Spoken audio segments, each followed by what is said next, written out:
How you doing, Hunter? I'm all right. How are you doing? Oh, peachy keen. Peachy keen, wonderful. What can I do for you?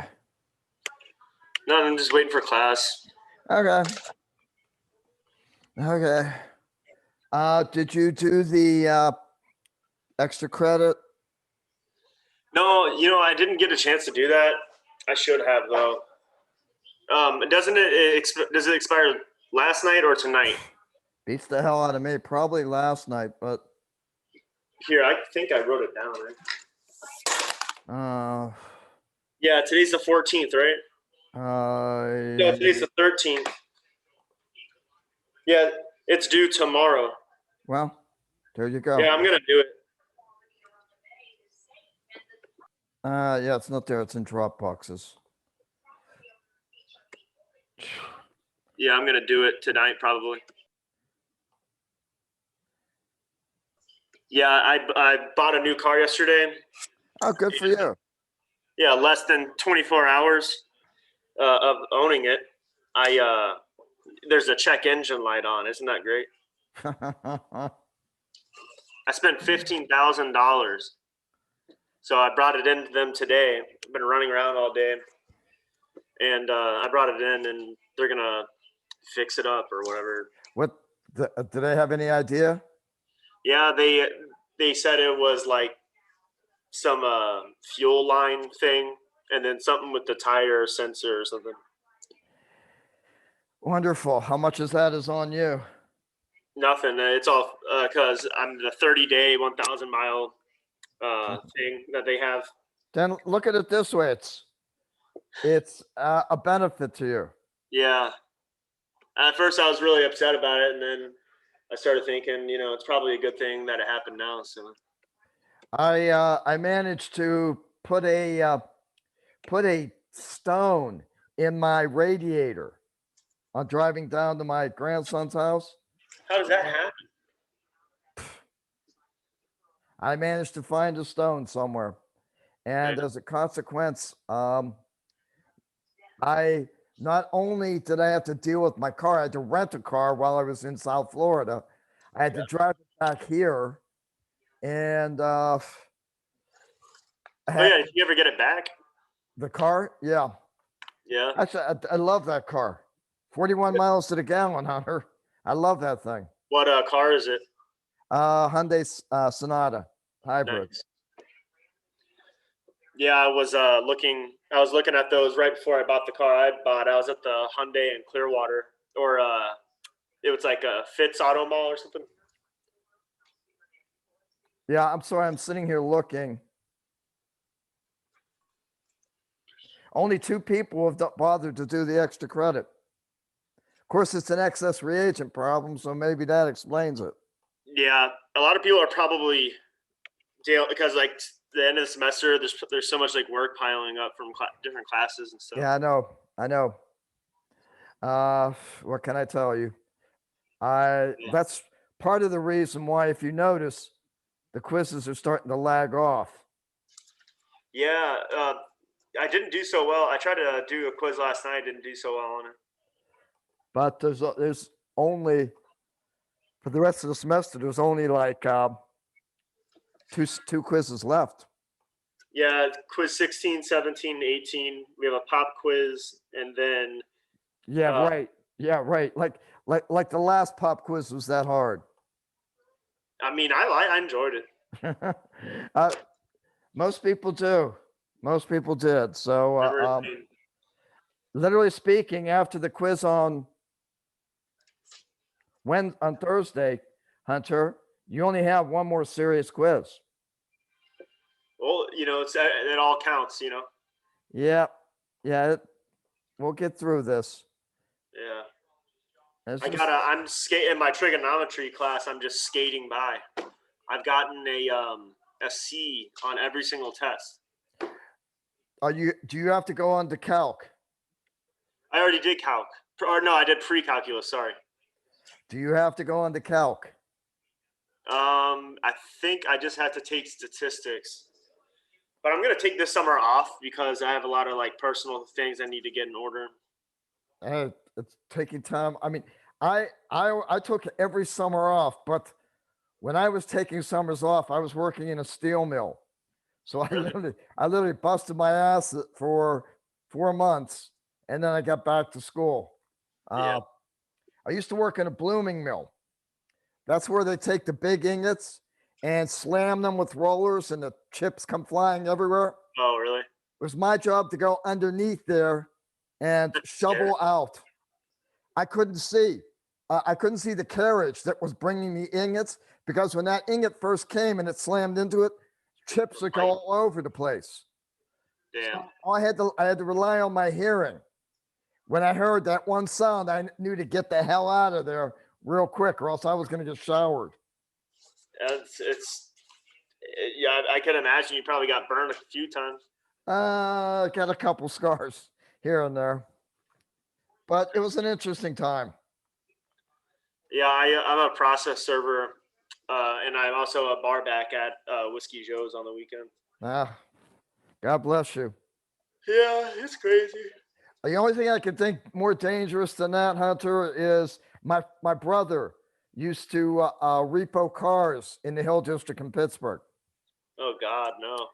Yeah, Dangerous. that was a, that was a fun time for him. Oh yeah, people go nuts over that kind of stuff. Yeah, yepper, All right, hey, I'll be right back. no problem. Hey, Mila, Hey, how you doing? What? so annoyed. Next week, on Tuesday, like the Tuesday class, I'm gonna be late to class.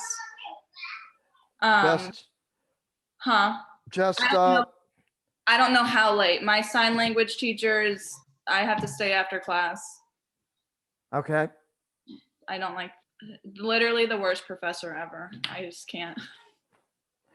So. Mila, you know, just make it up when you can, or Well, do we have like a test or anything that day? no, we have next Tuesday we're going to be starting Lewis Dots. Okay. If anything, I'll watch. I'm gonna come in late, but I'll watch the recording afterwards. Worst comes to worst. I am going to be teaching Lewis Dots to my other class. Okay. What day is And that? that's Monday, Wednesday, and they are literally well, let me put it to this way. They just took the test that you guys took last week. They just took it yesterday. So they are literally a week behind you. Okay. Tomorrow they start the first day of maybe they're one day behind. They start the first day of gas laws tomorrow. And we're Okay. finishing that up. So So Monday the 19th. next Wednesday. It would be next, I think it's next Wednesday. Next Wednesday morning or noon. Oh, I have class that day. I have my Then calculus class. we will get you through Lewis Dots. Yeah, Okay. I'm not afraid to call you. So It's not, Mila, it's not that Lewis Dots are not, they're not out there, okay? okay. It's something that it should make sense. Okay. Should, emphasis on the should. Ladies and gentlemen, how are we doing tonight? Good. How about yourself? Peachy keen, wonderful. Just happy to be here. Watched the Rays last night. Had a great time at the ballpark. First time in over a year. Nice. How are they doing fans? Is it at like half capacity? No. If they had 6,000 there last night, I'd be surprised. Oh wow. But you Yeah, also because- have to understand it was a Monday night game against Texas. I'm hoping by the time the Tampa Bay Lightning get around to their playoffs, it'll be at. Full capacity. That would be nice. That'd be very nice. Yeah, but the difference is Emily seats 14,000. I think the Rays. I think it's like 7,500 they said, but Okay, even worse. Yeah. The Rays, the Tropicana seats probably about 24, 25 with the upper deck closed off. So they have their problems. I mean, literally speaking, I would anticipate Tampa leaving in 5 years or so when their lease comes up. Yeah, because I remember there was talk about the Rays building a new stadium. Oh, when hasn't there been talk? Yeah, right. Yeah, what is it like? They want all stadiums in the same city or something like that. Like they want the Tampa Bay Bucks, the Tampa Bay Lightning, and the Tampa Bay Rays to just be playing in one central city. Well, Victoria, it makes more sense because they've got more Yeah. population over there. And if all you've had to do is just come from Tampa Bay to get to a Rays game at 6 to 6:30, and it's horrific to get down here through I-275. But when you're gonna, I mean, I am literally 5 minutes away from the stadium here. My wife and I have a back street that we park on. Doesn't cost us anything. So Just walk to the stadium. from the parking spot, yeah. That's the life. Yeah, Yeah. absolutely. And even worse, all you got to do is park in Kenwood. Kenwood's just a neighborhood, no street signs on it. Just park there and walk. Stop off at Pause on the way. Pause, Pinellas Airworks. It's my favorite brewery in town anyway. We doing okay, ladies and gentlemen? Any questions about last Wednesday?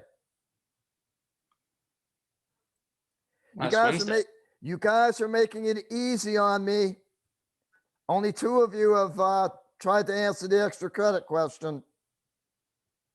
Saving it for tomorrow. Better save it for tonight. I think check it out. I don't know. Well, let me check it out while I can while I'm here. I turned mine in on my phone, so yeah, I know you're hope one it of the went 2, through. Victoria. You're Got one it. of the 2 that's turned it in. How many points could it be worth? However many I said it was worth. Edit folder. Okay. You should replace question 7 or 9 with that extra credit problem. I should have replaced. I've already given you 10 points. You want me to replace it by giving you the opportunity for me to take points away, Chase? Is that what I'm understanding you to say? No. I just wanted to clarify.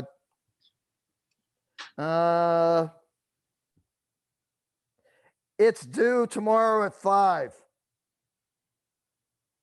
Anybody can't get it done by then?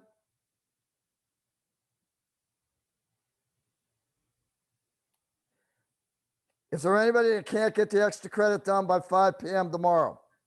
I'm sorry, what's due? Are you talking about the extra credit quiz? The extra credit quiz, yes. Gotcha. How many points did I say it was worth? And do not say 25. I think you said it was only up to 4.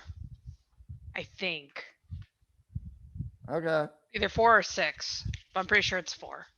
Okay. Good enough. I'll find the email I wrote and figure it out. Katie, are you there, Katie?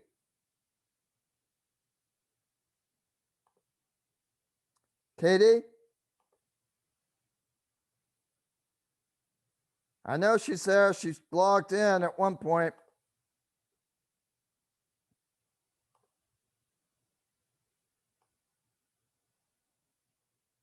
Nope, I lied. It was Kaylin. Hi, Kaylin.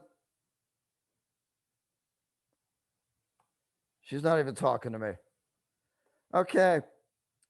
All right, guys, let's look. I'm going to bring up a slide from the very beginning. Hopefully I can find it and it's not going to be too much of a hassle. This is a great slide. Do you see that in front of you right now, guys? The gas laws. Yes. Sorry, I'm trying to find out. Some people popped in here. All right. This is a nice synopsis of the 4 gas laws. And it depends upon the relationship of the property to the other property, what the gas law looks like. When I'm dealing, I told you, we went over Avogadro's and Boyle's law last Wednesday. And Avogadro's law, the volume is directly related to the moles. In other words, when you're pushing a balloon in, you're pumping more air into that balloon, the balloon gets bigger. On the other hand, with Boyle's law,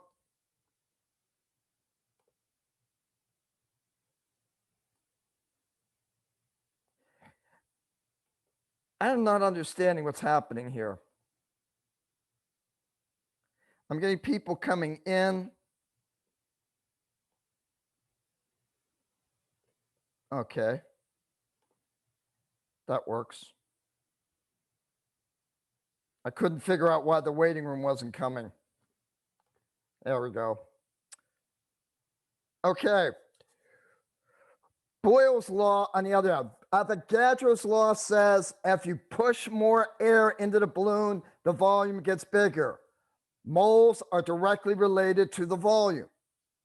On the other hand, if you take that balloon, tie it off, and you squeeze it, what happens is when you're squeezing, you're making the volume go down. As you're making that volume go down, it's pressing out against you with a greater force.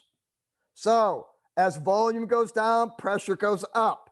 Volume and pressure are indirectly related to one another. We have 2 more laws we're going to get through tonight.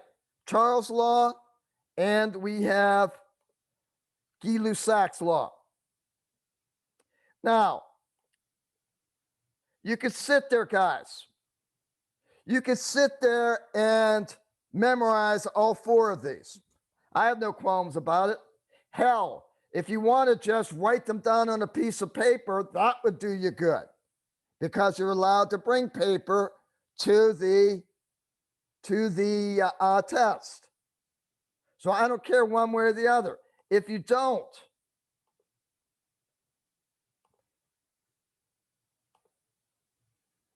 you can relate them. You can relate all 4 properties to one another by taking P1V1 over N1T1 is equal to P2V2 over N2T2. Are you all seeing? Are you seeing this equation? And do you understand how I came up with it? The beauty of this equation is you can look at your problem and you can say, hey, what is staying the same? If the parameters are staying the same, I can get rid of them, because if N1 is equal to N2, they cancel out. If T1 is equal to T2, they cancel out. When they cancel out, we can get rid of them. What we're left with is P1 V1 equal P2 V2. Do that or memorize the gas laws or write them down somewhere. And when you write them down, realize what you are, realize where they are in the equation, and keep the same parameters with the same parameters. Okay. Remember, the strategy we're employing for the gas laws, if you have 3 of the properties and none of them are changing, you're going to use the ideal gas law, PV equals nRT. If you have values that are changing, keep the values that are changing, throw away the ones that are staying the same. Then figure out what you need to keep and throw away. Okay. At sea level and room temperature, a balloon. Now, did I do this? Did I do this question on Wednesday?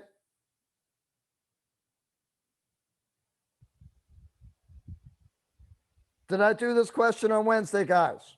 I don't think so. I don't recognize it. No. Okay, we'll do it anyway. At sea level and room temperature, a balloon can be inflated to a maximum volume of 3.35 liters. You've blown 2.83 moles of air into the balloon, and you've achieved 2.76 liters. How much more air do you have to push into that balloon before it bursts? Okay, let's identify.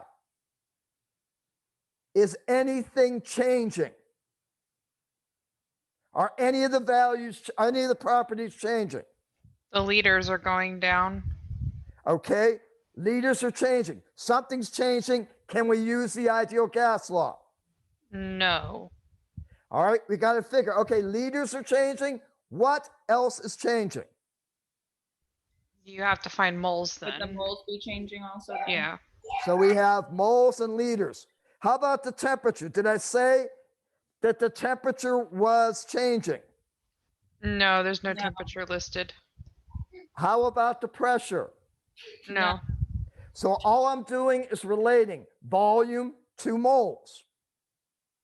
Now the key is I got to keep the same parameters together. Now I have 1 mole listed. Oh, we did. I remember. We did do this one. Okay. You're right, Mila. Now it's coming back. We have 1 mole listed. Now, Mila, which volume is that moles associated with? 2.76, and then the X goes with the 3.35 because that's where it's max at. Mila, you do love ratios. I do. I really do. I don't know why. So we are going to set it up where we're going to put our volume over our moles that we have originally. We have 2.76. That is equal to 2.83 moles. So the 276 over 283, that is equal to my new volume over my new moles. I set the ratio up. I solve for N. N turns out to be 3.43 moles. So that's the capacity. So I got to go 3.44 to burst the balloon. I've already got 2.83 in there. So what I do is just subtract the 2.83 from the 3.44, and that gives me 0.61 moles. That's how much I have to push in there to burst that balloon. You guys have been bursting my balloon all semester. Bad joke, okay. Yeah, I think I did this question too.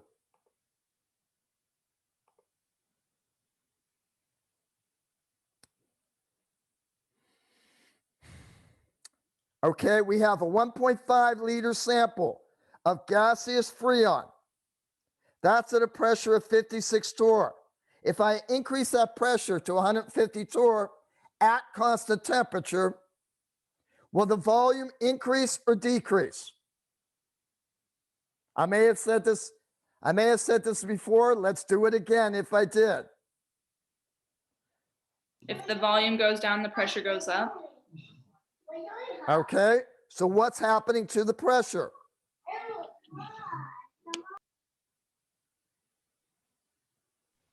Is it going up? Well, it says that the temperature is constant. Temperature's constant. What about the moles?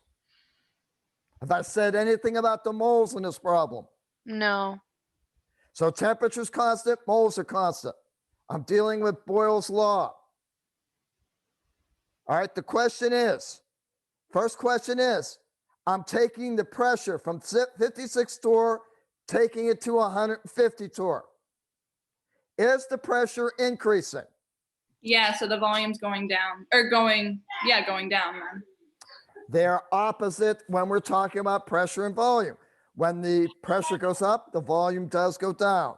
So now the question is, what will be the new volume of the gas? Set it up. Mila, I'm going to go for somebody else right now. Okay, good. 'Cause my kids are so loud, I really can't hear you. Apple Grace. Are you there, Apple Grace? Yeah, I'm here. Okay. Now I have the basic equation. My moles and my temperature are constant. I've eliminated them. I have the equation P1V1 equals P2V2. So Apple Grace, what parameters are we sticking together? Which pressure goes with which volume?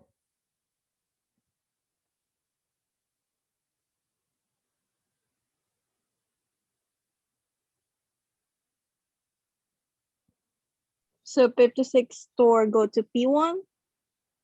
Okay, what's V1 then?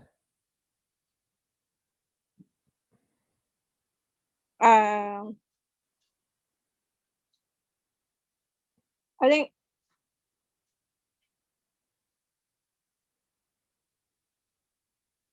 is it the 1.5? Oh, Okay, Apple Grace, the question, the problem said 1.5 liters at a pressure of 56. So are those related to one another? I don't know. Sorry. No. 1.5 liters at 56 torr. Are they related? Yes. Yeah, absolutely they are. So we keep them together. The 1.5 is the volume. The 56 torr is the pressure. So P1V1, 1.5 liters times 56 torr is equal to P2V2, 150 torr times X. I do that and solve that out. I get 0.56 liters. And it makes sense. My pressure went up, my volume went down. Do you think we could do some of the questions from the quiz we just took? Because I did all these problems in here and then I took the quiz and I was having a really hard time with it. They weren't like, maybe they were just worded differently and I wasn't seeing how to put things together. Katie, I don't mind doing that, but let's get through this first, okay? Okay. Professor. And other thing, Katie, did you understand my email? Yes, I did. Okay, I'll talk to you later, all right, Katie? Okay, thank you. Okay. Who else just asked me, Professor? I did. How do you determine what formula to use? You got to figure out what's staying the same, Chase, and what's changing. Okay? So like So you these look, types of problems is between Avogadros and Boyles. those are the only two I've talked about so far. Okay, so Avogadros is like everything is like there's no difference in like in Avogadros there's no 2 liters. No, because the volume is constant. Okay. In Avogadro's, volume is constant and temperature is constant. Wait, sorry, Chase. Sorry, let me erase that. In Avogadro's, volume changes and moles change. Avogadro's volume and moles change. Go back to that one slide.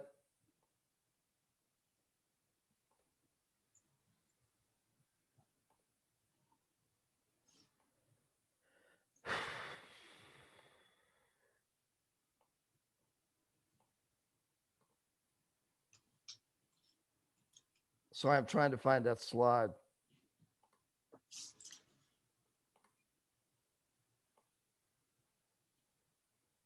There it is right there. Okay, Chase.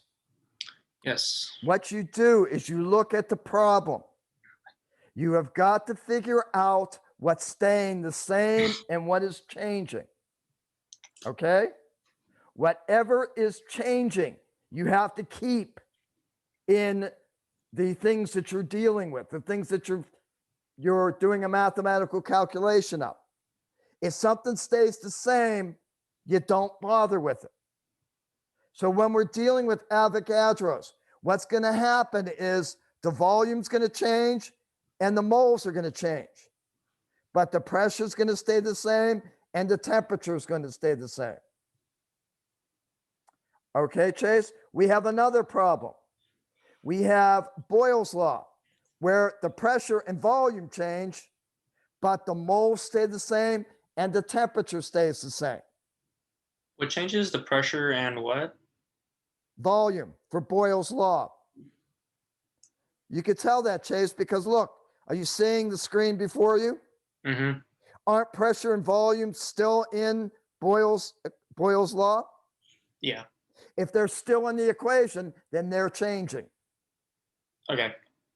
Does Thank that you. make sense? Yeah.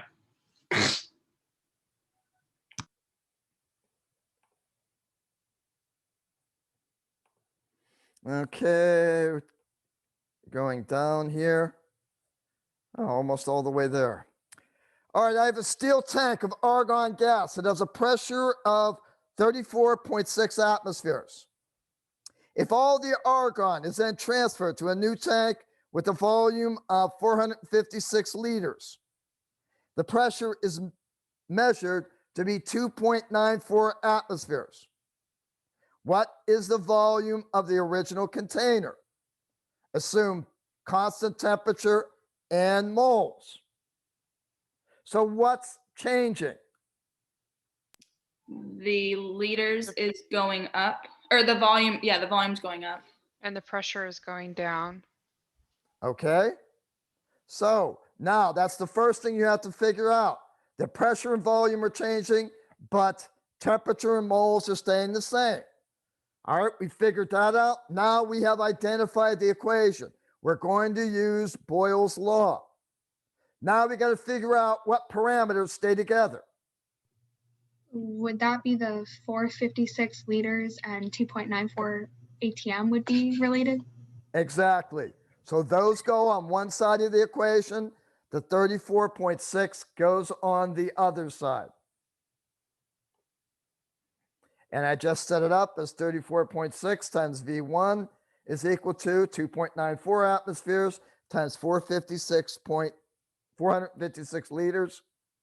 Volume is 38.7. Pressure went up, volume went down. Are we good? Good. Okay. Professor, why wouldn't the volume be in V1 since we're only given one number for the volume?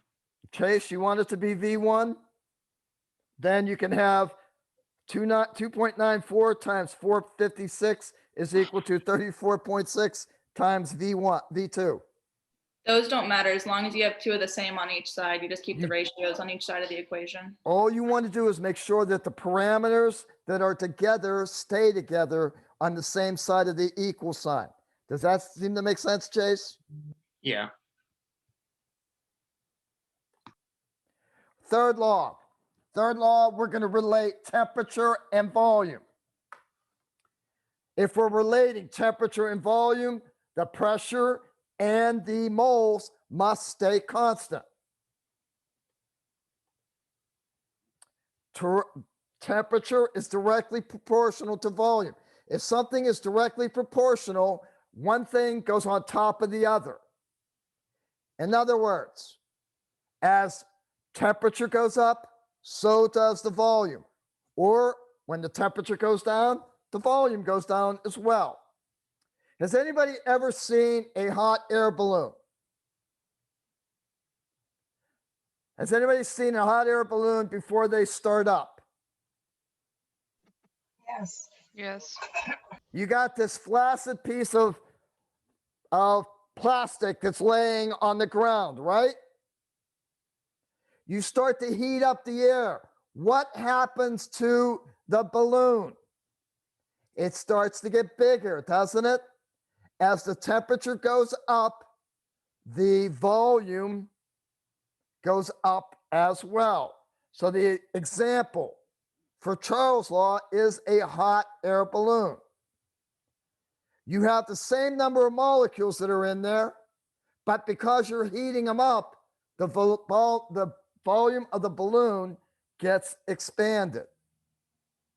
So we have volume divided by the temperature is equal to a constant.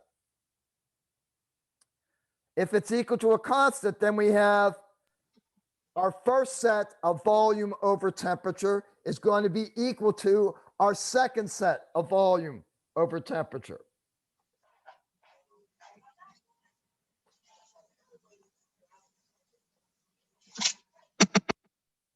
Now, when we are doing this,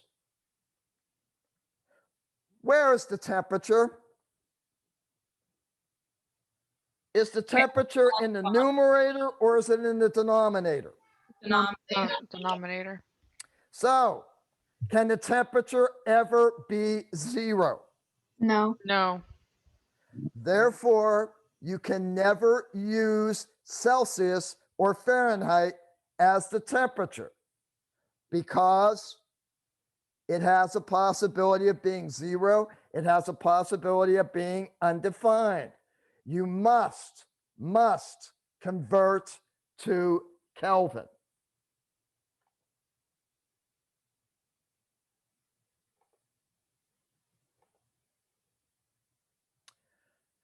You have a 2.5 liter sample of nitrogen gas. It's collected at 273. I got Kelvin, okay. That sample was heated to 325 Kelvin. Calculate the volume. Jennifer, what things stay together? The 2.5 liters and 273 Kelvin. So I'm going to put the 2.5 liters over 273 Kelvin, and I'm going to make that equal to X or V2 over my 325. Is the math hard for these problems? No. Guys, if you're having problems with this, then you've got more problems than chemistry here. The math itself isn't that hard. What is hard is looking at the problem and recognizing what's changing, what stays the same, and what formula I have to use. Then the second hard area is keeping the parameters together. This particular example, I worked it out. It ends up being 2.9 liters. Now with these ones, is there ever a way to like kind of check them? Because like with the Boyle's law or whatever you say it, if the volume, like if you know that the pressure is going up in the equation, obviously the volume is going to be Okay. like Mila? less than what you get, you know what I mean? So you can kind of check to make sure you did it right. Mila, did we say the volume was directly related to the temperature? Yes, so So if the you have temperature to- goes up, okay. then volume goes down. If the I'm sorry, wait, time up. I was like, wait, that's the wrong one.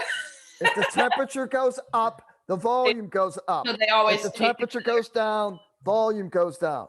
So Okay. let's look at the problem and you can predict. All right.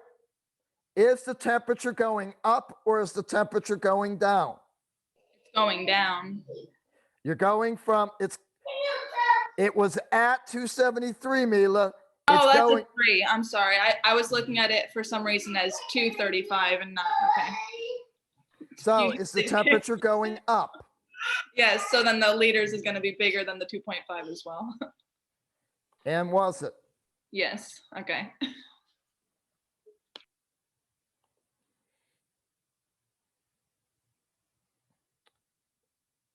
$87.2 liters of methane gas is collected at 285 K.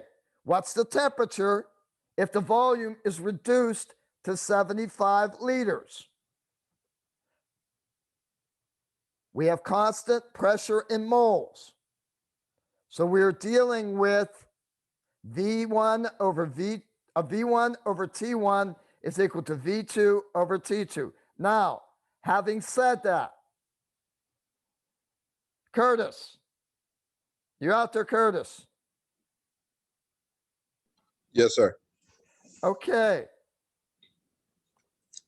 We're dealing with Charles' law. So we know with constant moles, constant pressure. The volume and temperatures are changing. They're directly related to one another. So therefore, V1 over T1 is equal to V2 over T2. Okay. All right. So Curtis, set this problem up for me. Honestly, I'm not too sure how to do it. Do you have which volume is associated with which temperature?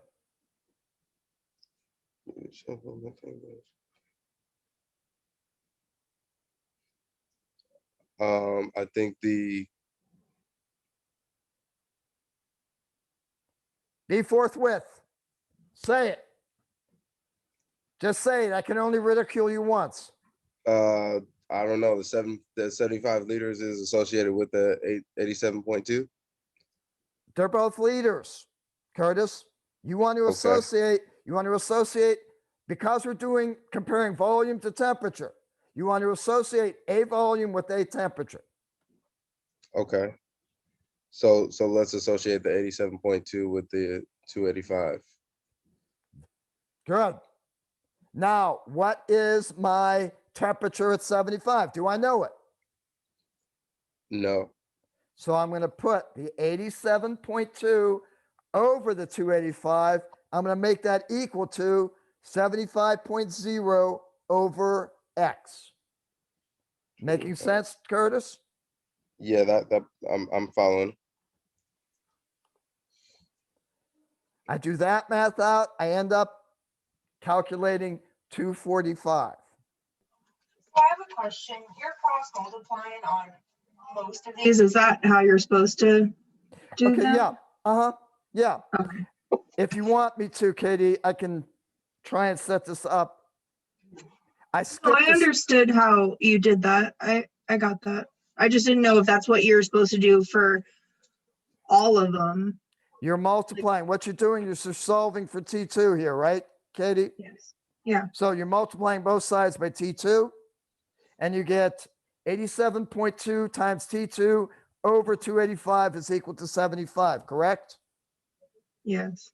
Then you multiply by the 285, divide by the 87.2, and you have T2 is equal to 75.0 times 285 divided by 87.2. Okay. All right.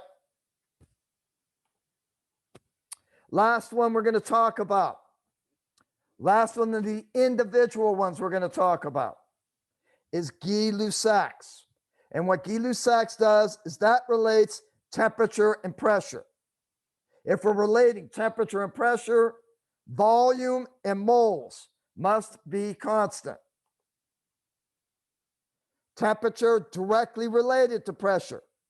You guys know that. Has anybody ever heated a tea kettle?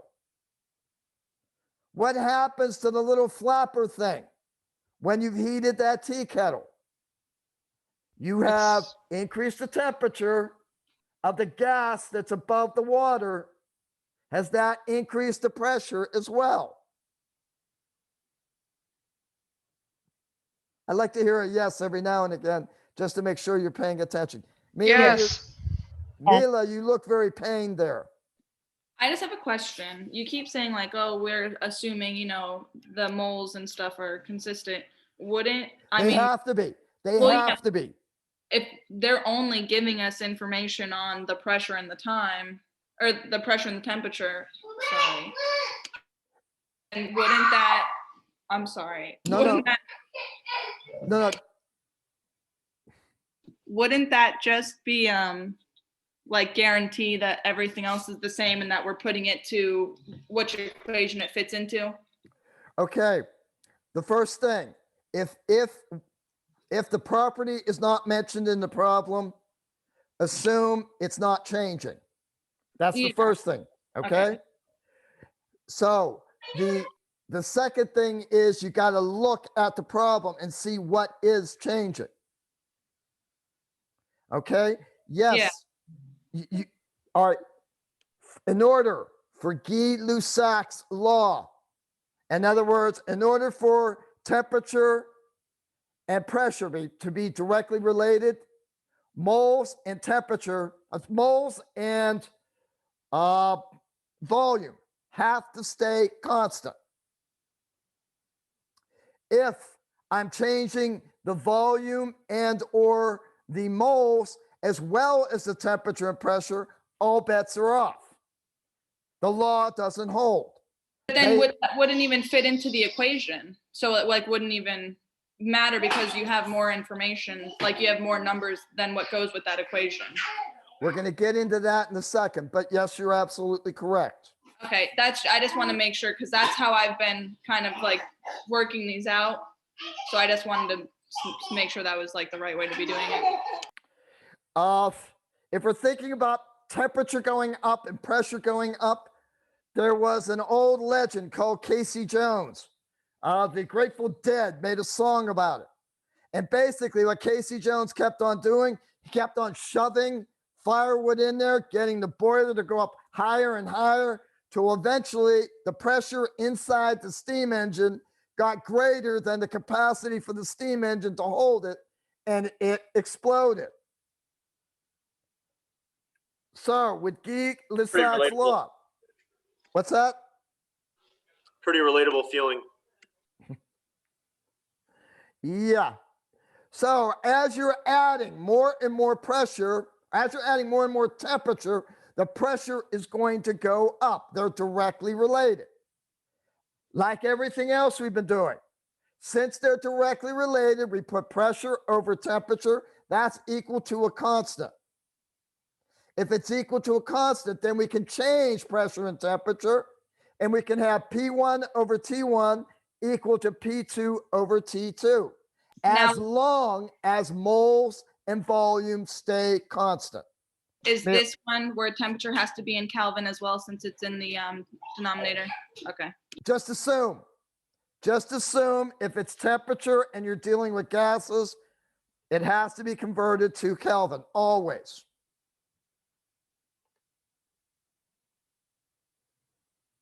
I have a quick question about that. Yes, Faith.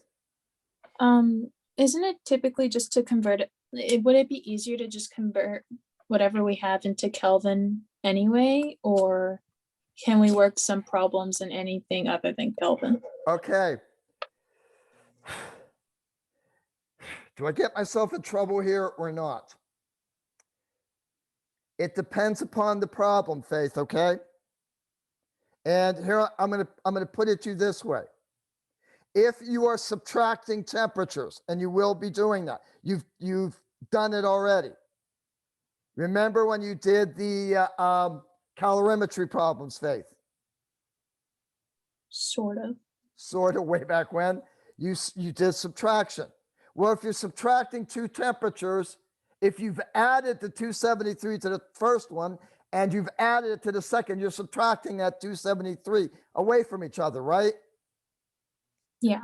So if you're subtracting temperatures, you don't need to worry about Kelvin. However, all the gas laws, every one of them, change it to Kelvin no matter what. Okay. All right, I have a sample of oxygen collected at 3.5 atmospheres at 273 K.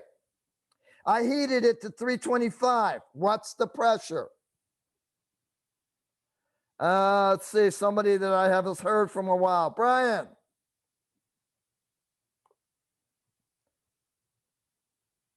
Brian?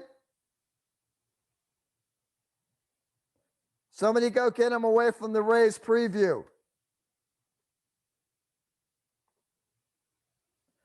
Okay. I bothered Curtis already. Leandre.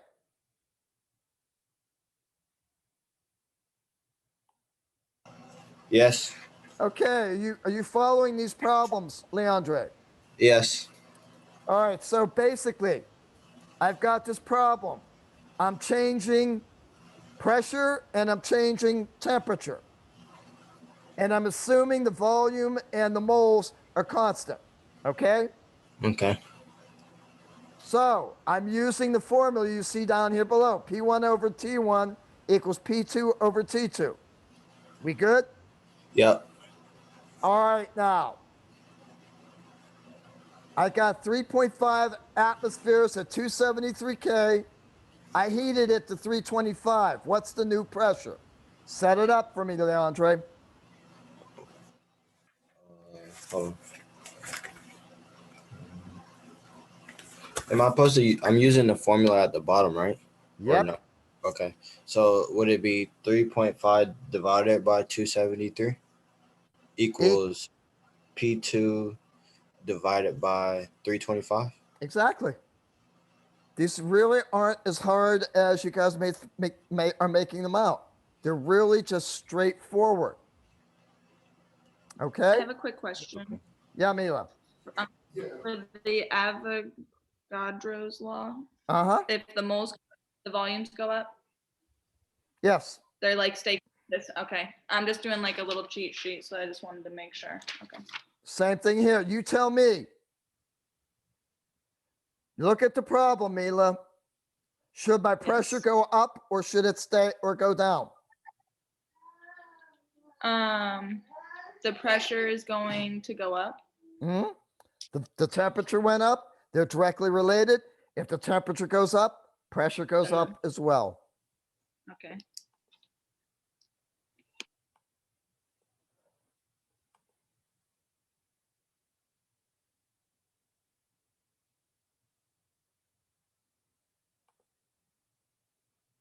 New problem.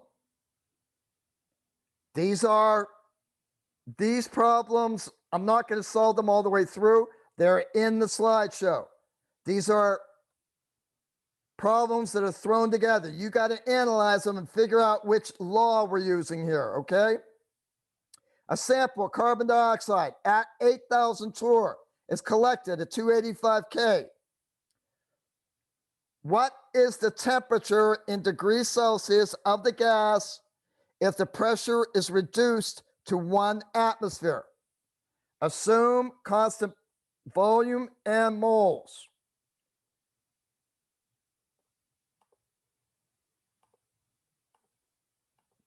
Here are my 4 gas laws. 4 gas laws.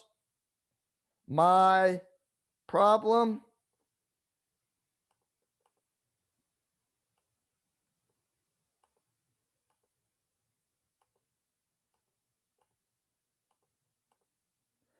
problem is this.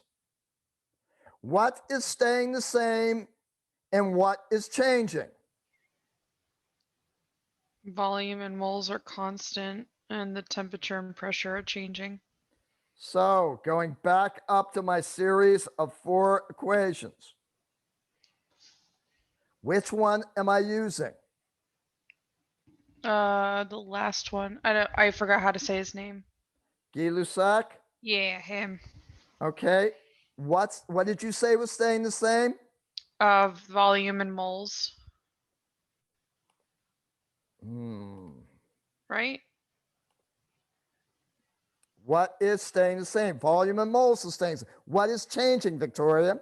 The pressure and the temperature. So, if pressure and the temperature are changing, which one of the gas laws do I use? The pressure over temperature. You just said temperature stays constant, right? No, I said I'm sorry. Volume and moles are constant. The temperature Volume and and the moles pressure. are constant? Yes, I'm pretty sure that's what it said. Unless if I'm very tired from work and I cannot read anymore. Yeah, I agree with Victoria. Maybe I can't read anymore. No. Now where that?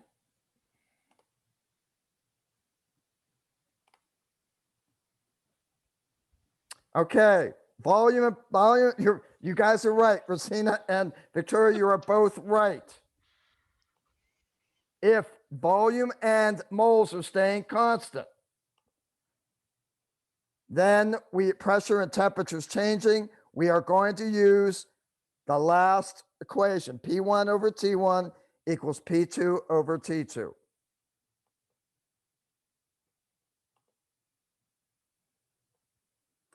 Questions, guys?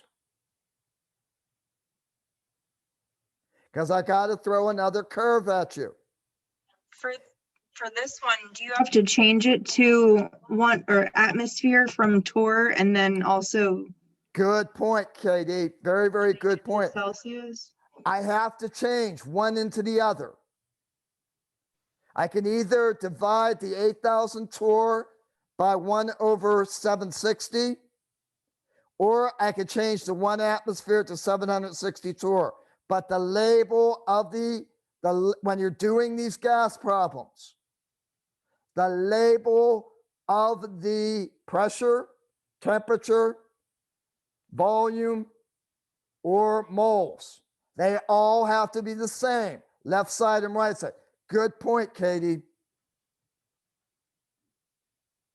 Other questions, ladies and gentlemen?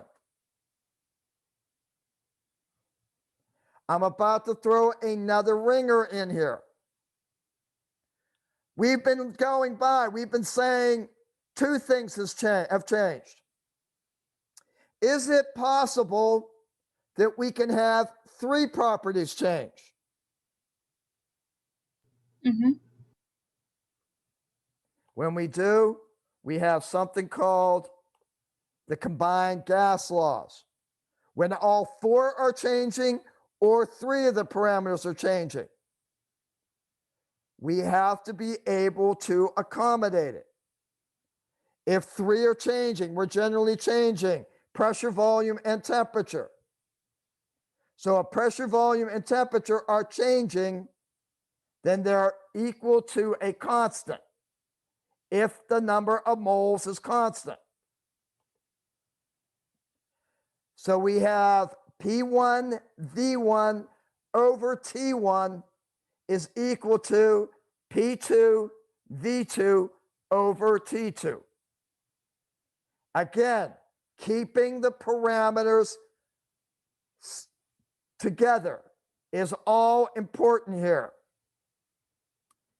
A mass of argon occupies 5 liters at a pressure of 750 millimeters mercury on Miami Beach at 30 C.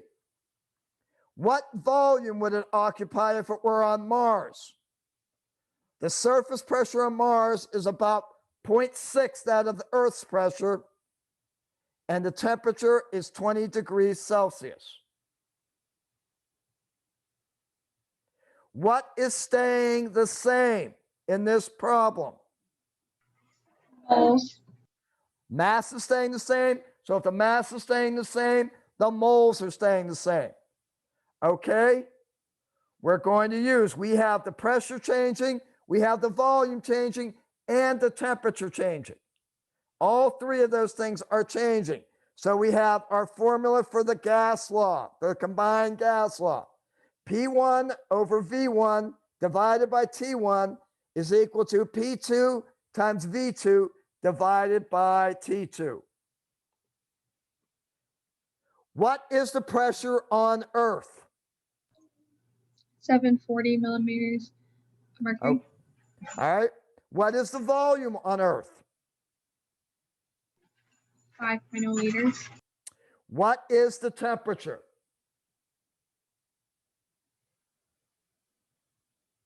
degrees Celsius.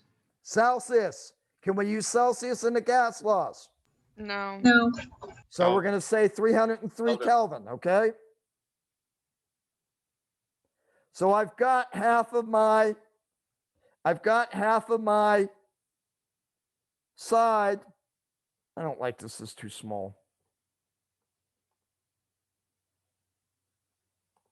I've got half of my equation figured out. I've got all the Earth's parameters. Now we got to figure out what Mars's parameters are. Do we know the pressure on Mars? Yes. Or we can figure it out, right, Jennifer? Yes. What would that pressure be? 444 millimeters. So you times the 0.6% times 740. 0.6%. Because it's 60% of Earth's pressure, so it'd No, be it's not. It's 0.6. 0.6. Okay, well, I got the process correct, just not the word, the math. I'm sorry. How about 4.44? Yes, that's correct. All right. Do I know what the temperature on Mars is?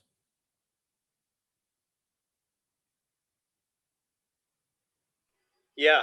What is that, Hunter?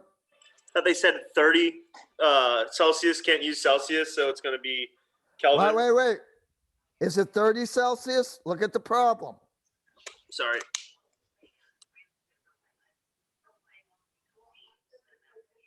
The temperature, 20. Sorry. I can't 20 see. Celsius. So therefore, I've got 4.44 torr is my pressure, and my Celsius degree is 293. I don't know what the volume is. So I got my earth pressure, 740. Yeah. We can Times solve the my- problem, though. Times my earth volume divided by my earth temperature is equal to my Mars pressure times x to the L divided by my Mars temperature. I do that math out and I get 800 liters is my answer.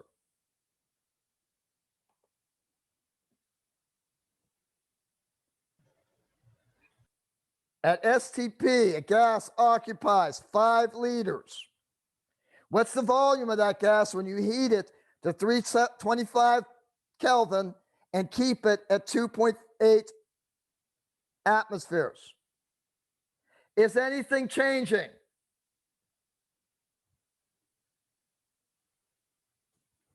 Anything changing here, guys? The temperature? What's standard temperature?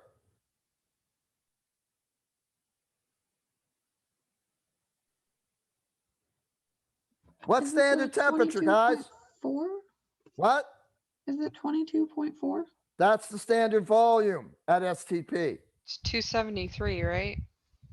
Pressure, temperature is 273, 0 degrees Celsius. So it's gone from 273 Kelvin to 325. What's standard pressure? 1 ATM 1 ATM. Has it gone up or down or something? gone up to 2 ATM. 2 ATM. So I know what the volume is at STP. I also know the pressure is 1 atmosphere. I also know that the temperature is 273. So I have 1 atmosphere times 5 liters divided by 273 is equal to 2 atmospheres times X volume divided by 325. I do that math out. My liters ends up being 3 liters. Questions, ladies and gentlemen? I'm confused on how you're doing the math for that. So are you just doing like 1 atom times 5.0 liters and then dividing that by 273 Kelvin? No. And then you're working. Are you talking about the actual math here, Chase? Yeah. All right. I'm trying to solve for liters, right? Mm-hmm. So if I'm solving for liters, I have to divide both sides by 2 atmospheres, correct? Yeah. And I have to multiply by 325K. Right? Yeah. So I got 1 atmosphere times 5.0 liters times 325K divided by 273K times 2 atmospheres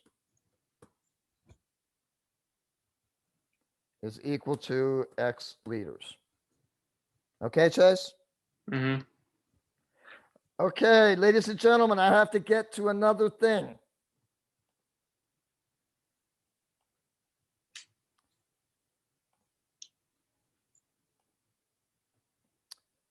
New law, separate from the others.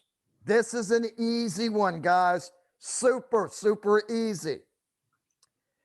Dalton's law of partial pressure says that the total pressure of a mixture of gases is equal to the sum of all the partial pressures.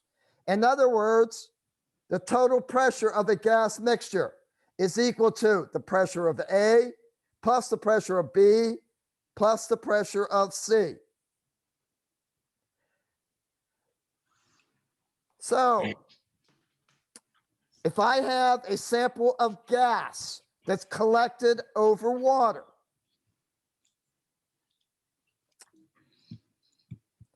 and the total pressure is equal to 810 millimeters, and the water pressure is equal to 30 torrs. What is the pressure of my gas? Remember, total pressure is equal to the pressure of my gas plus the water vapor pressure. So total pressure minus water pressure. Total pressure minus water pressure. In this case, 810 minus 30, the pressure of my gas is 780 torr. Remember, every time you collect the gas over water, there's going to be water pressure added to the total pressure. What is the volume of methane gas at STP? If 250 milliliters is collected over water at 60 C, I'm sorry, calculate. All right. First, this is a double problem. Sorry, I needed to read through this for a second to figure it out.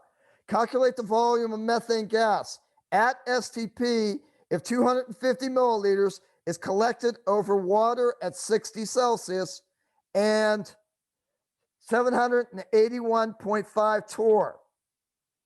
Water vapor pressure at this temperature is 148 torr. Now, I want the volume of just the methane gas, correct? Is that true? Is that what the problem is asking me? The Yes. volume of just the methane gas. So in order for me to do that, all the parameters have to be just of the methane gas. Is the 781.4 at 781.5, is that the pressure of the methane gas?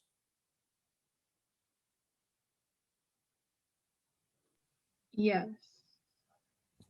Oh, it's both the water and the methane together.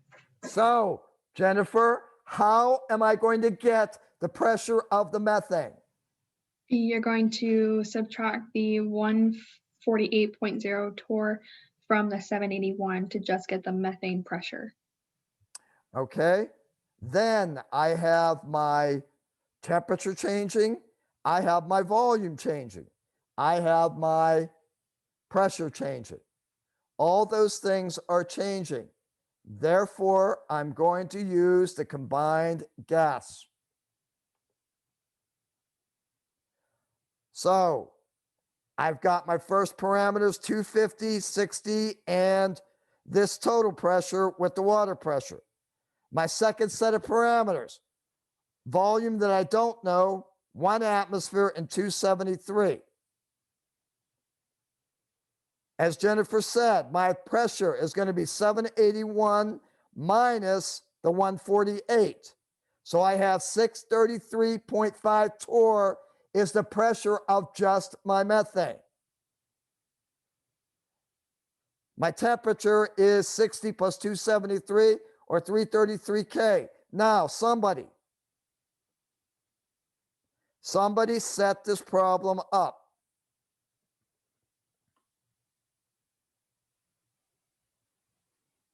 Come on, guys, we got 16 minutes. 21 minutes. Somebody other than Jennifer. Do I have to call on somebody?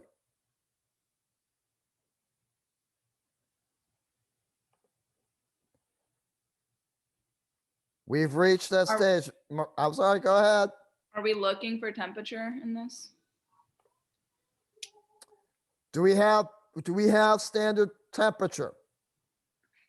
Remember, anytime you have something that says STP, Oh, yeah. STP already tells you, you know the pressure, you know the temperature. Okay. So what are we trying to figure out, Mila?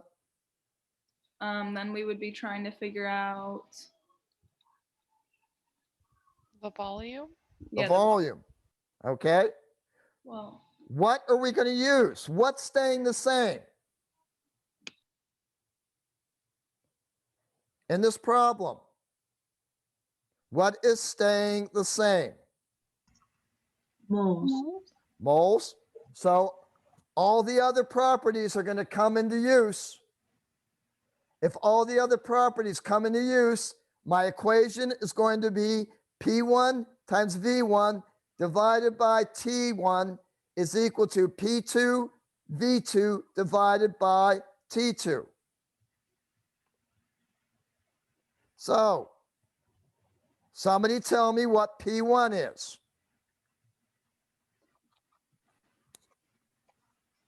148. 633.5. Where is it? 633.5 or 148? 633.5. The 148 is the water vapor pressure. I had to subtract the water vapor pressure from the total pressure to get the 633.5, which is the pressure of my methane. So I got 633.5. I'm multiplying that by what? Do I know the volume of my methane? 250 milliliters. I'm dividing that by the temperature. Do I know the temperature of the methane? 333. 333. Okay. Now I've got my first three parameters. Now I got to figure out what my standard conditions are. Do I know what standard pressure is? 1 atm. 1 atm, but I have 633 torr. Can I use 1 atm on the other side? No. No, you have to convert it to ATM. Or the easier way for me, I'm lazy. I can convert the ATMs to torr. Okay. Do I know what the volume at STP is? Isn't it 22.414? That's 1 mole. Have I ever told you in this problem that you have 1 mole? Nope. So it's not going to be 22.414. Isn't it Do your 78 liters? Where's 78 Wait. liters? I'm sitting very far away. Hold on. Isn't that what we want to figure out? Thank you, Zaina. We want to figure out the liters.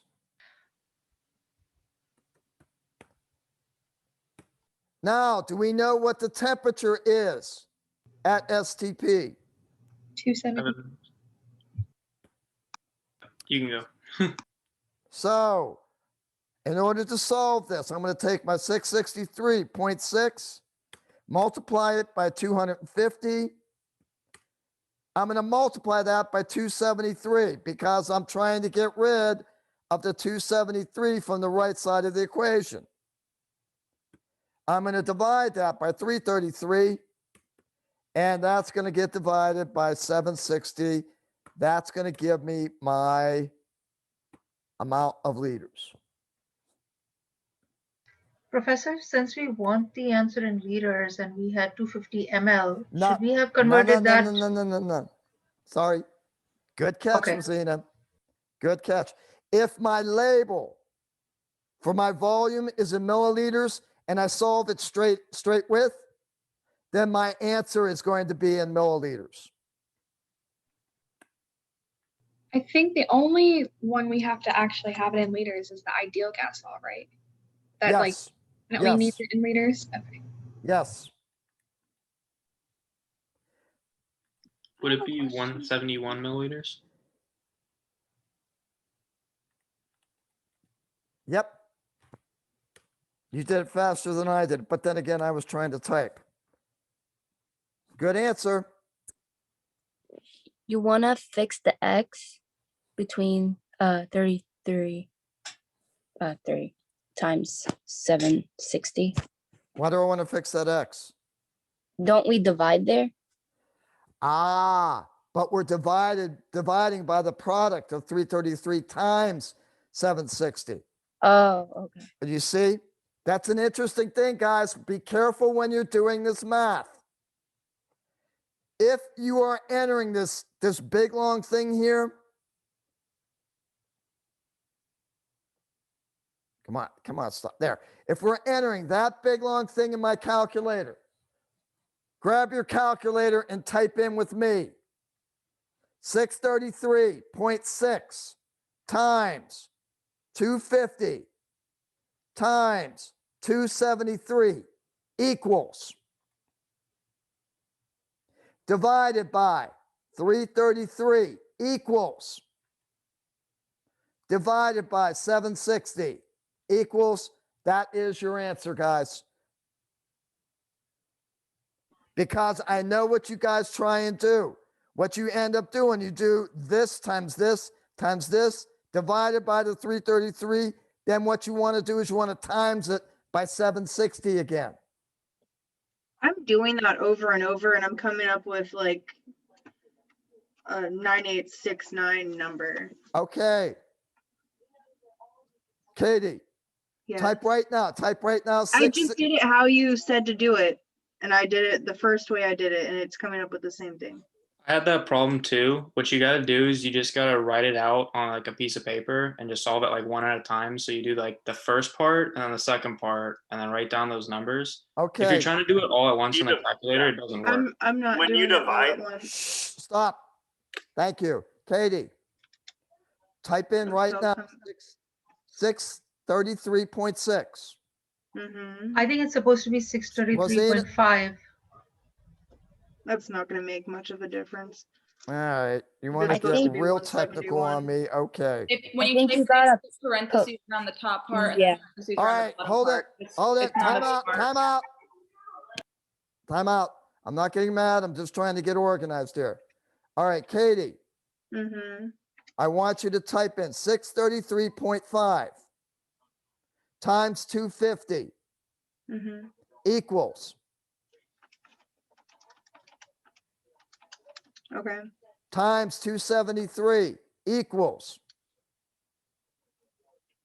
So just do it each one by one. each one by one divided by 333 equals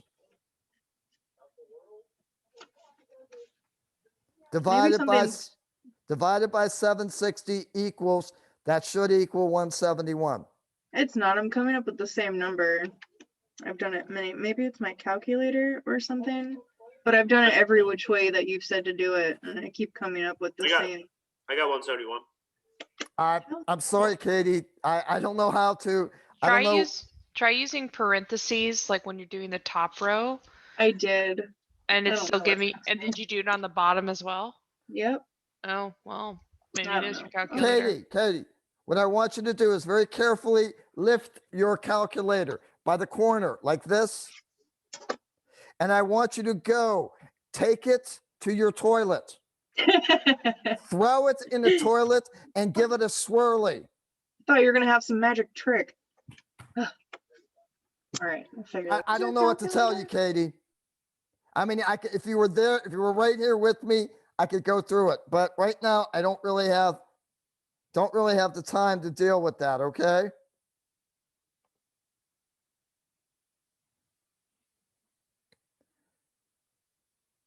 Last thing we're going to deal with today are going to be stoichiometry problems.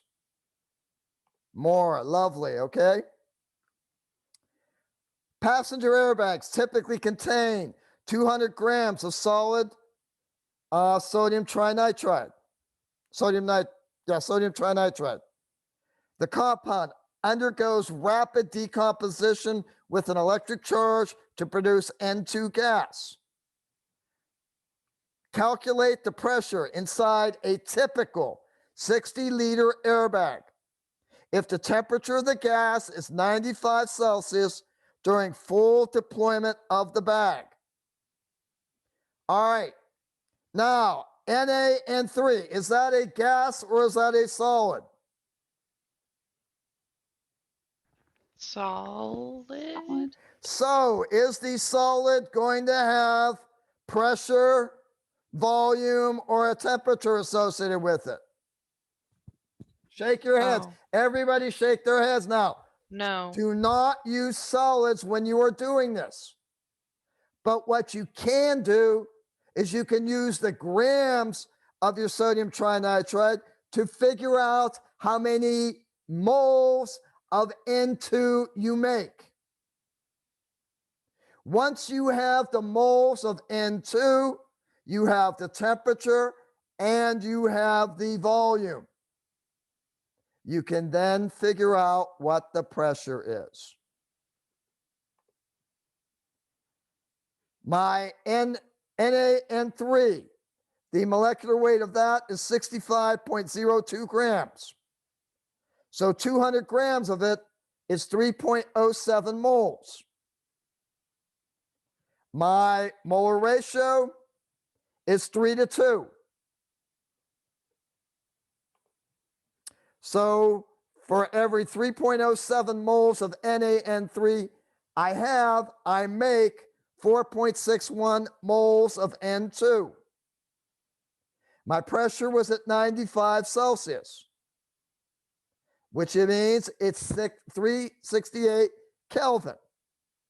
At this point, all I have to do is plug it into the ideal gas law. My pressure is equal to my moles of N2 times my rate constant times my temperature divided by the passenger airbag with 60.0 liters. I do the math out. The pressure is 2.32 atmospheres. Questions on this, ladies and gentlemen? Professor, could you please leave the slide up for a second? Thank you.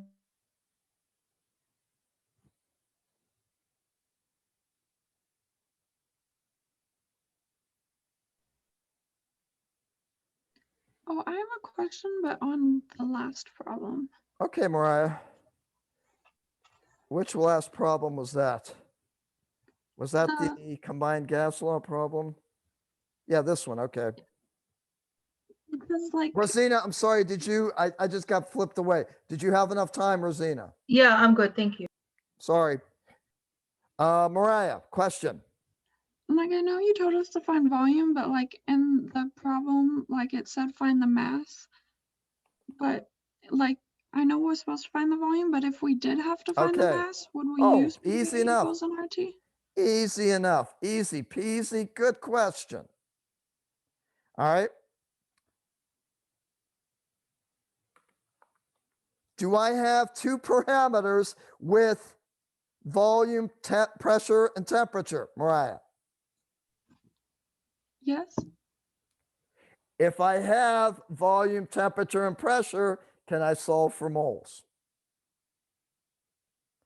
Yes. So basically, what I'm doing here is I've got three parameters. They're not changing. Well, if I'm considering them, they're not changing when I consider them in and of themselves. So what I'm going to do is you want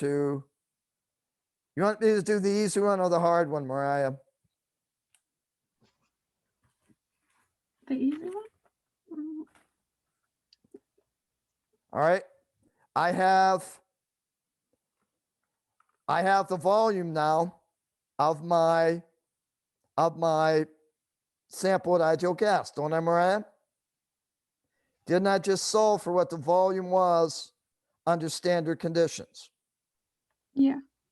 So All I have to do is, I could do it two ways. Right, Mariah? It's under standard conditions, right? Yes.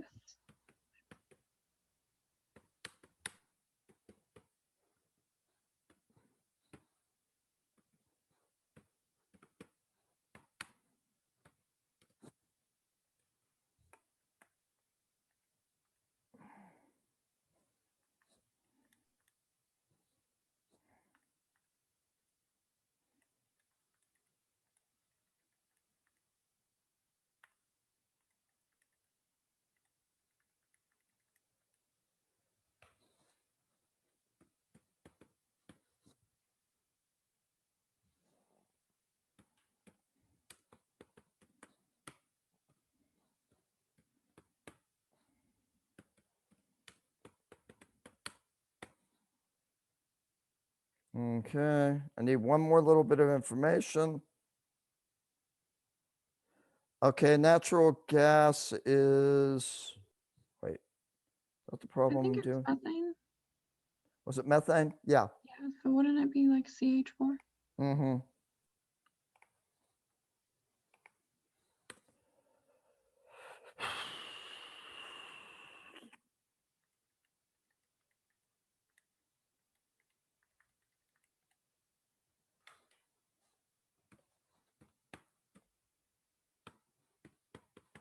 That's one way you can solve it, Mariah. Right, yeah, I was like gonna do the whole thing and find the moles with PV over RT and then turn moles into grams. Okay. You can do it the other way too. You can do Sure. it. PV equals nRT. And you've got PV divided by RT is equal to moles.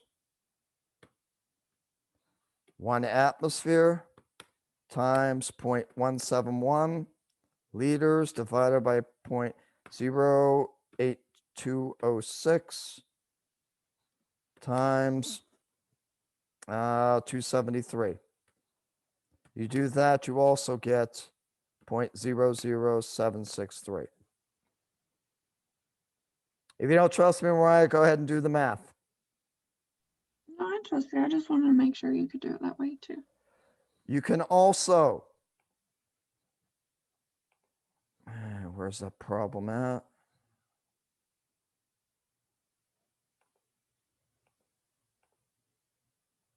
We have 250, 60, and 633.5 torr.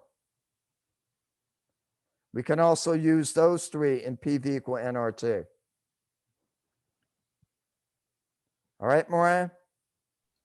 All right.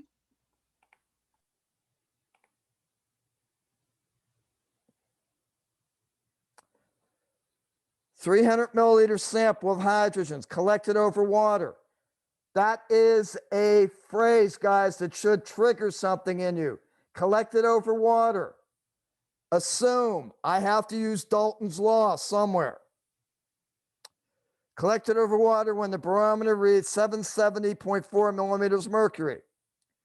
Determine the partial pressure of the gas at 26.3 Celsius. Vapor pressure at 26.3 Celsius is 25.2 millimeters mercury. What is the question asking me for?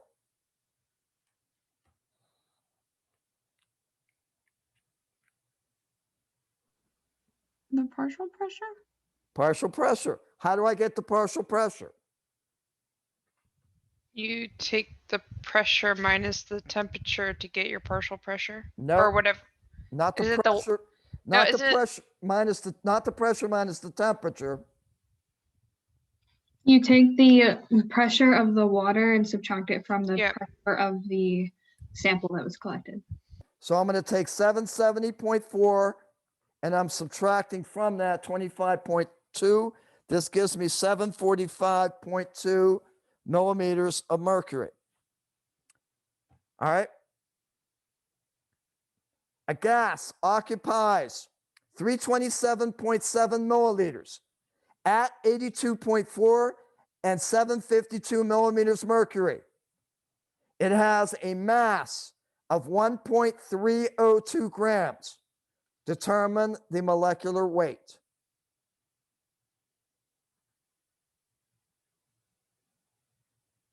It's going to have to be our last problem, guys.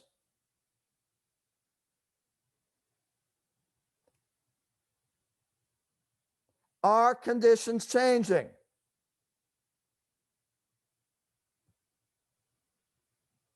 Come on, is there anything changing in this problem? No. So is it going to be PV is equal to nRT? PV is equal to nRT. We got to change all the parameters though. Okay, if we solve PV equal nRT, we have the liters, we have the temperature, and we have the pressure. What can we solve for? Moles. We can solve for moles. If we have the moles and we have the grams, can we get the molar mass? Yeah.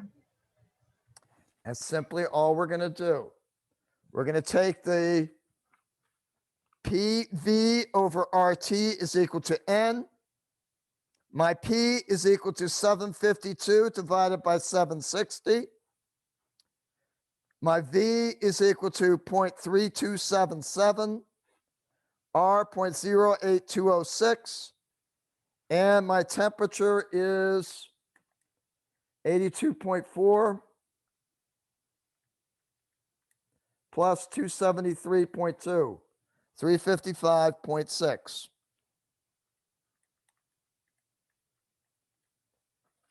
$752 divided by 760 is going to be 0.989 atmospheres times 0.3277 divided by 0.08206 divided by 353.6.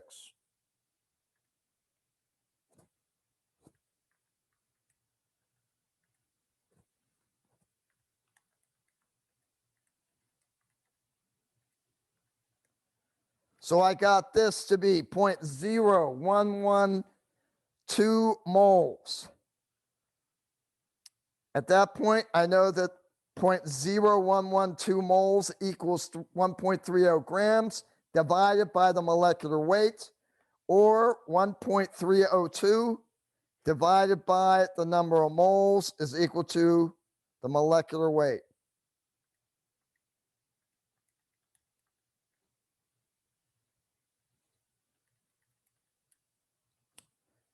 That gives me a molecular weight of 116. Questions, ladies and gentlemen? There are lots and lots of problems here. Lots and lots of different types of problems. I've tried more than anything else to give you the strategy of if nothing is changing, you're going to be using the ideal gas law. If you have two things changing, get rid of the other two, find the correct gas law. Keep the parameters together that stay together, solve for the fourth thing. If you have three things changing, then you're going to have P1 V1 over T1 equals P2 V2 over T2. You'll be given 5 of the things, solve for the 6th. Dalton's law. Remember, if you see a phrase collected over water, or if you see a phrase, there is neon, helium, as well as methane making up the pressure, the total pressure. Realize that you have to subtract out everything except the gas that you're interested in. Remember this, moles that you obtain in the gas law are the same as the moles you get by dividing grams by molecular weight. They're the same as the moles you get by multiplying the volume by the molarity. Moles are moles. that can be used in the same way. Do I have any questions, ladies and gentlemen? Anything out here?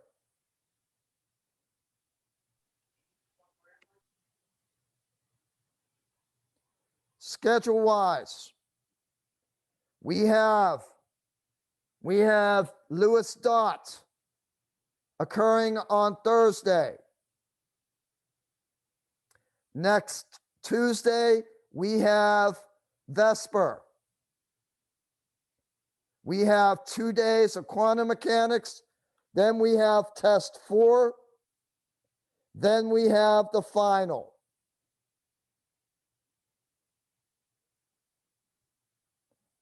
Questions, ladies and gentlemen? I'm here.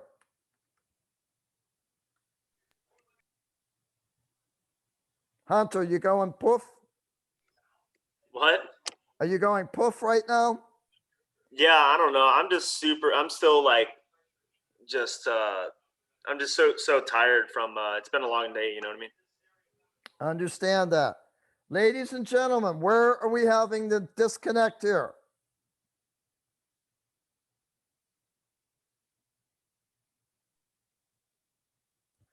Can't help you if you don't tell me, you don't ask me questions.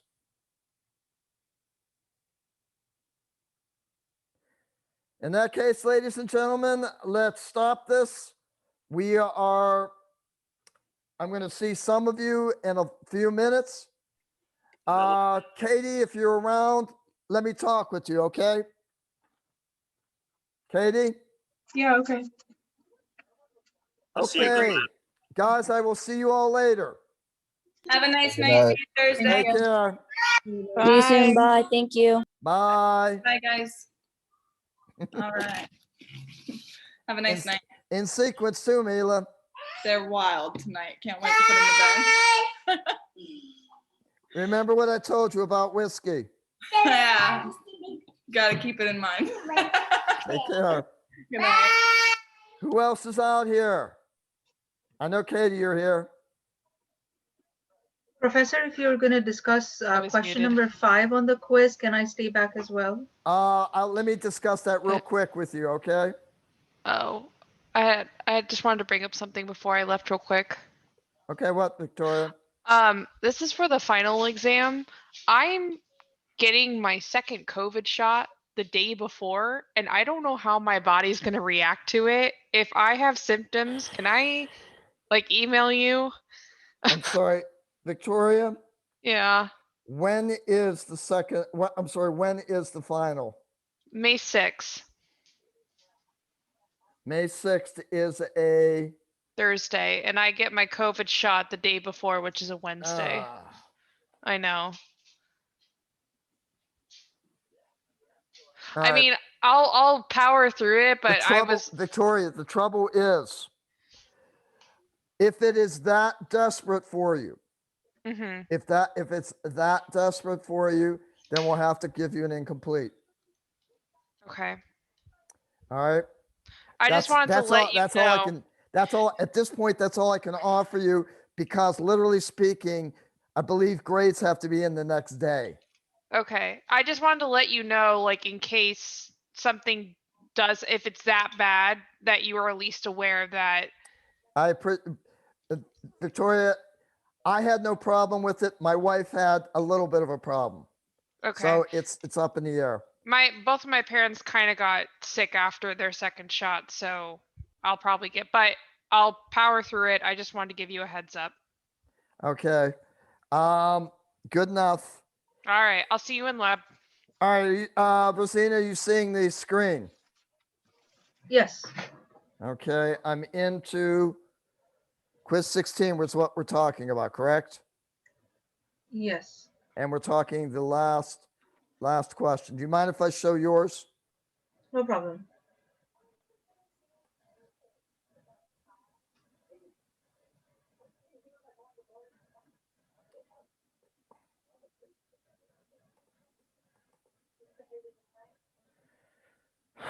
Okay. Damn it. You didn't hear that.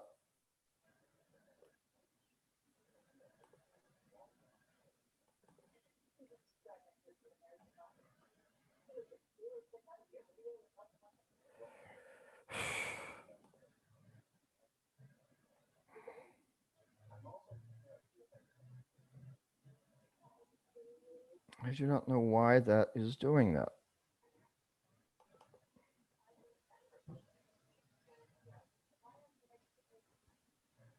I'm going to have to just go in the regular quiz. I'm sorry. No problem. So we're not going to have your.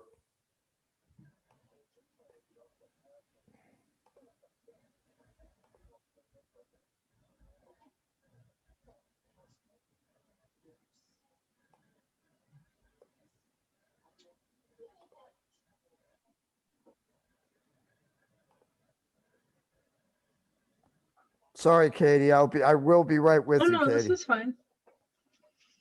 You had questions on these anyway, didn't you?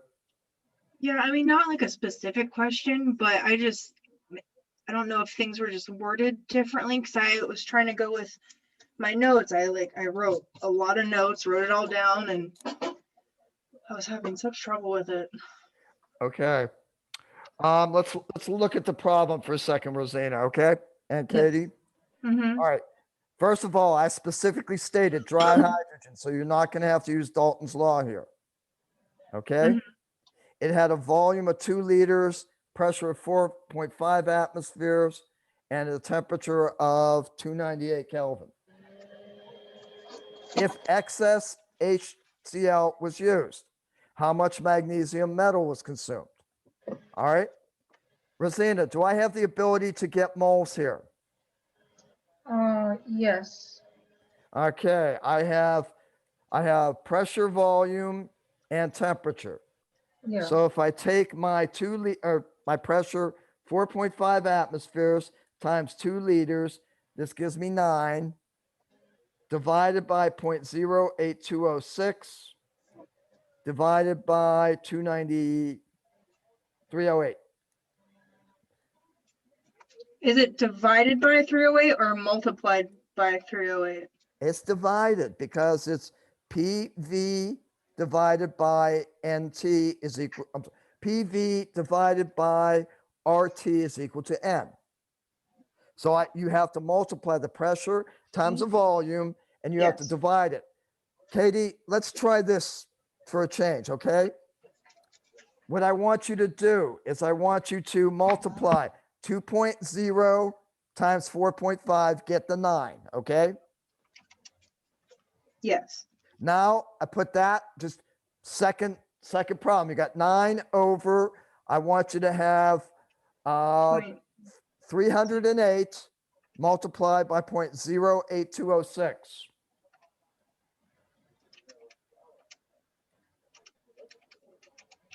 Should be somewhere 25.27. Yes. All right, So I did now 9 divided by 9 divided by 25.27. and I got 0.356. Sounds good to me. All right. But That is the moles of H2. Now, if I have moles of H2, how many moles of Mg did I have if the HCl is in excess? What's the molar ratio? I didn't realize it was asking for moles. I thought it was asking for. It's asking for how much magnesium was consumed, right, Katie? Yes. So if I know how much H2 was produced, I can determine how much magnesium was used to produce that H2, right? Okay. It's a So it would be 1 1-to-1 mg ratio.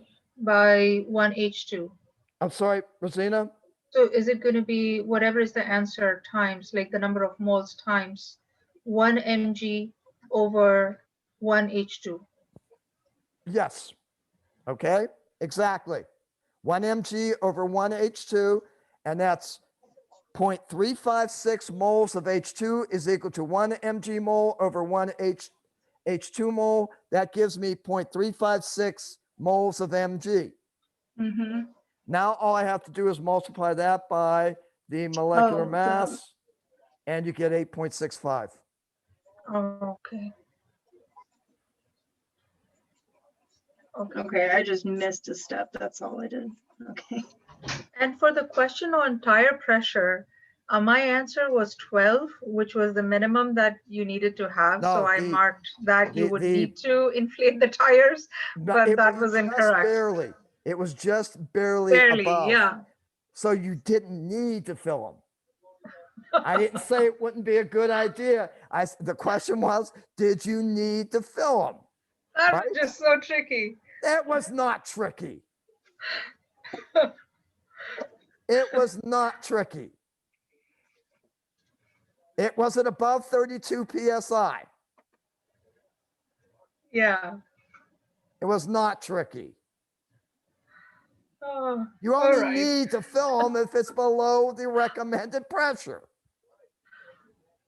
Yeah, it wasn't a flat tire. It did have some pressure. It had enough pressure.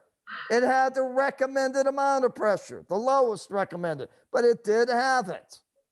That's true. It's not tricky. Leave me alone. All right, Professor. Thank you so much. You're Have a good welcome. night. Okay, Katie, are you okay Katie. with the rest of these questions? Yeah, I realized that I just didn't complete the problem fully. That's why. Basically, question 1. Okay, Mhm. is anything changing? No, What law are we going to use then? the ideal. Ideal gas law. Good. Second question. That one I had an issue with. Okay. Gas, 8 under torr, temp, pressure torr, move. So would you first change? Hold on.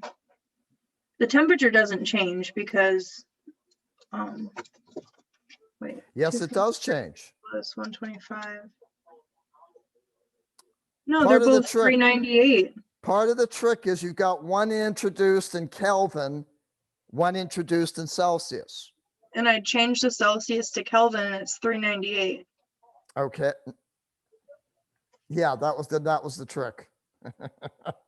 Okay, so That was the- temperature didn't change. Temperature didn't change. All you had to do was put multiply 750 times 8 is equal to 10 times X, and that would have given you the right answer. Maybe I did. I can't remember which ones I got wrong. I got a 40 on it, so didn't do that well. So again, I don't feel bad about this one because I did warn you that there was a trick. I got the trick, and then I think I still got it wrong. I don't remember. I'm just gonna keep doing work on it and try to. This one, you got a mixture of helium, methane, and argon with a total pressure of 760. What is the pressure of the methane? I just added 280 plus 350 and then subtracted that number from the 760. That's it. Absolutely. I think that's like the only one I got right. This one is admittedly a bit of a pain, but Yeah, I got that wrong.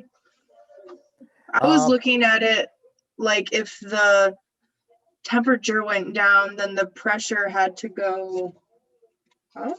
I can't remember which rule that was. Or no, I think it was that the temperature. no, temperature and pressure are directly related. As temperature goes so they down, both go pressure down. goes down. Mhm. All right. Now, I semi want to apologize, but then again, I don't really about the pre-lab. That's okay.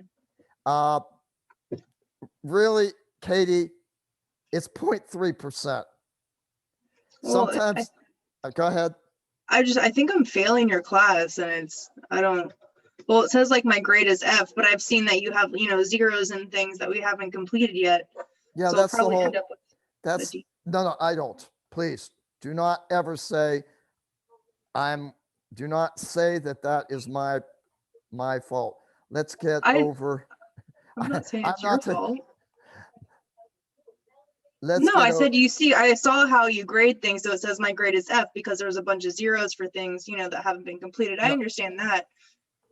Just this class was harder than I thought. which one, the lecture or the lab? The lecture. The lab I'm understanding. I wish it was like in real life so I could actually do the labs, but that's okay. Well, you're going to get your opportunity, I believe, real soon. Okay, you're in Tuesday's lab, right? Yes. And okay, so I'm pulling up the grades right now. And if you want to know how you're doing, we just finished I just finished grading the properties of solutions, right? So you take it all the way, did he do? Yeah, look at this. Do you see these things very, very far after here? Yeah. Letter after displacement, letter grade after moles. Yeah, I saw the whole your grading scale. I saw how it went. But I think most of the stuff, because they're like, 5 questions. If I get 2 wrong, I have like, I failed the test basically. So that's my own fault for maybe not studying hard enough. Okay, you've got right now, A C. Okay. you've got a C. I can live with a C. Okay. Well, that's all. I think I'm just gonna have to continue working out of the survival guide to. You got a 76%, Katie, right now. Okay. Okay. So, generally speaking, I do go below the 80%. Okay. Okay. What that means is that you got to give me a little more effort. I need a 78, 79% to give you the Okay. B. Okay. Yeah, that's fine. So that's right. that's what we're standing there. Okay. Well, I'm gonna try really hard these next 2 weeks. Okay. Okay. All right. I'll see you in the next class. All right. I will see you then. Okay. Bye. Bye.